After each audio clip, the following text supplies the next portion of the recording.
हार्दिक शुभेच्छा. आज 15 ऑगस्ट आहे. आपण भारताचा स्वातंत्र्य दिन साजरा करत आहोत. हा भारताचा राष्ट्रीय सण आहे. आज 15 ऑगस्ट 1947 रोजी आपला भारत देश स्वतंत्र झाला. आपल्या देशाला स्वातंत्र्य मिळवून देण्यासाठी अनेक शूरांनी प्राणाचे बलिदान दिले. आज सर्व देशभरात तिरंगा फडकवला जातो. मला माझ्या देशाचा अभिमान आहे.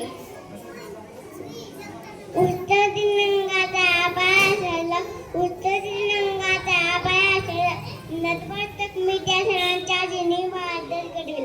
नतमस्तक मी त्या सर्वांच्या